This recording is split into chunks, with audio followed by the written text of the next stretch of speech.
Is there something that he brought in that you didn't know that really was new to you?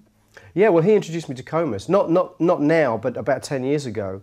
When I first met Mikael, one of the first records he ever asked me if I knew was Comus' First Utterance, and I didn't.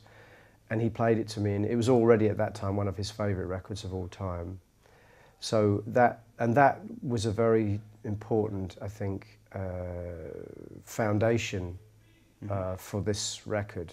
You can definitely hear it in his playing, Mikael's playing, but also the whole idea of the kind of folk music, but very dark and very death-like. And actually, in a way, I relate that back to music that I already liked, which was the tradition of the English folk song, or more specifically, the tradition of the English, what they call murder ballads. And they were folk songs that come from hundreds of years ago that were about very macabre things, like somebody would murder someone else and then the ghost of that person would come back and haunt the person that had done the deed.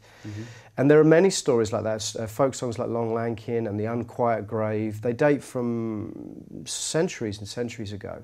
They're incredibly dark, incredibly macabre, and that influence you hear in things like Comus anyway. You also hear it in a lot of metal, you hear it in a lot of generally dark music.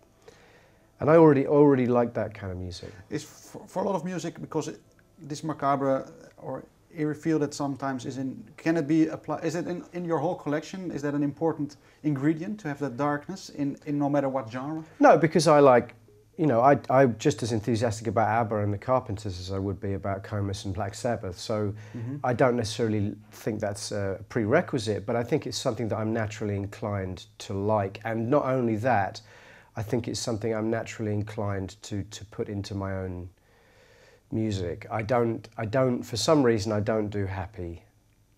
I just don't do happy. It never comes out naturally, happy?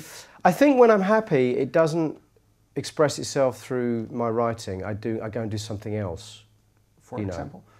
Well, you know, just go and walk the dog, or, you know, or watch a movie, or go for a walk in the sunshine, or go and hang with some beautiful girl or something, you know. What I don't do is I don't go to the piano or the guitar and write music. I do that when I think I'm in a different frame of mind. So I think the influence of dark, macabre music is much easier to detect than the influence of the aforementioned, you know, more sort of pop and ABBA and the Carpenters, who I would defend those artists just as much as I would defend Pink Floyd and King Crimson in a way. I think they're just as special and just as unique, just as innovative, you know. But obviously, it's the progressive side, and it's the more kind of macabre, dark, melancholic music that seems to be in my DNA. Would you say that in a musician's DNA could maybe the same person write on both sides of the spectrum? I think it's a very rare person that does that. In fact, ABBA are a good example, I think, of a band that did do that, because later in their career, ABBA wrote some very, very melancholic songs.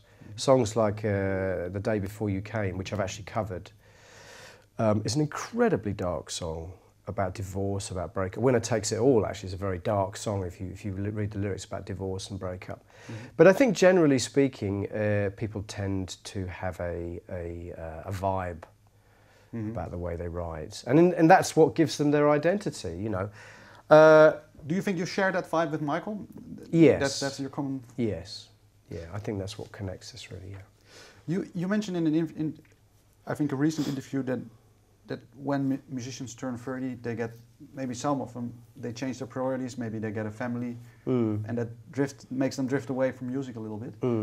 Is there one artist that you really admired that happened to? Most of them. Most of them. Most of the artists I admired probably,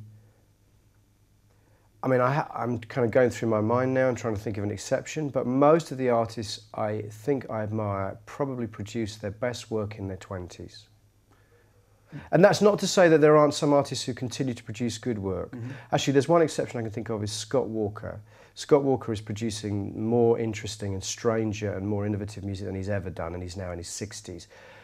But even people like Neil Young, and I still love Neil Young and I still follow Neil Young, I still think the classic work he wrote when he was in his 20s, and he had another little peak in his late 30s, early 40s maybe. But I think it's a rare... it's rare to have that passion carry through into middle age and that innovation.